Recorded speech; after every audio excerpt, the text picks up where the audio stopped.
मेरी last 3 year से राज कुंद्रा से कोई बातचीत नहीं है। मैं राज कुंद्रा से आज तक एक ही बार मिली हूँ। क्या गहना वशिष्ठ राज कुंद्रा से अब तक सिर्फ एक बार ही मिली है? क्या राज कुंद्रा केस में उनका नाम जबरदस्ती किया गया है ड्रैग? एक्ट्रेस गहना वशिष्ठ को रिसेंटली ईडी ने समन किया था एक मनी लॉन्ड्रिंग केस के कनेक्शन में, जो अलेजिडली इलीगल पोर्नोग्राफिक मूवीज के डिस्ट्रीब्यूशन से लिंक्ड है। इस केस में शिल्पा शेट्टी के हस्बैंड और बिजनेसमैन राज कुंद्रा भी प्रोब एजेंसीज के स्कैनर पर हैं, जिनको साल 2021 में अरेस्ट किया गया था। और इसी सिलसिले में रिसेंटली गहना ईडी ऑफिस पहुंची और जहां मीडिया से बात करते हुए उन्होंने क्लैरिफाई किया कि उनके घर पर ईडी रेड में कोई ऑब्जेक्शनेबल मटेरियल नहीं मिला। गहना वशिष्ठ ने कहा, मेरे घर में रेड हुई 29 को। मेरे घर में अबाउट 24 घंटे की रेड थी और सारी चीजें चेक की गई। मेरे घर में कोई भी आपत्तिजनक सामान तो कुछ भी नहीं मिला, ना ही कोई कंटेंट मिला, क्योंकि था ही नहीं, कभी भी नहीं था, तो इस बार भी नहीं था।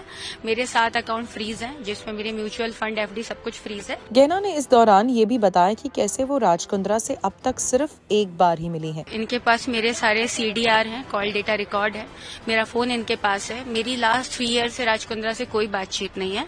मैं राज कुंद्रा से आज तक एक ही बार मिली हूँ, जनवरी 13, 2021 को उनकी ऑफिस पे, ग्रैंड टावर पे। दूसरी तरफ रिपोर्ट्स की माने तो गहना अलेजिडली राज कुंद्रा के एक्स एम्प्लॉयज के एक्सप्लिसिट और ऑब्सीन वीडियोस बनाने में इन्वॉल्व थी, जो बाद में एक मोबाइल एप्लीकेशन पर अपलोड किए गए। इससे पहले नवंबर 2024 में ईडी ने राज और शिल्पा के प्रीमाइसेस पर रेड्स कंडक्ट की, जो अलेजिडली पॉर्न डिस्ट्रीब्यूशन रैकेट से लिंक्ड मनी लॉन्ड्रिंग केस का पार्ट थी। वैसे राज कुंद्रा ने इस केस पर एक स्टेटमेंट इशू करते हुए कहा था कि वो इन्वेस्टिगेशन में फुल्ली कोऑपरेट कर रहे हैं और मीडिया पर उनके और शिल्पा के नाम को अननेसेसरली ड्रैग करने का ब्लेम लगाया गया।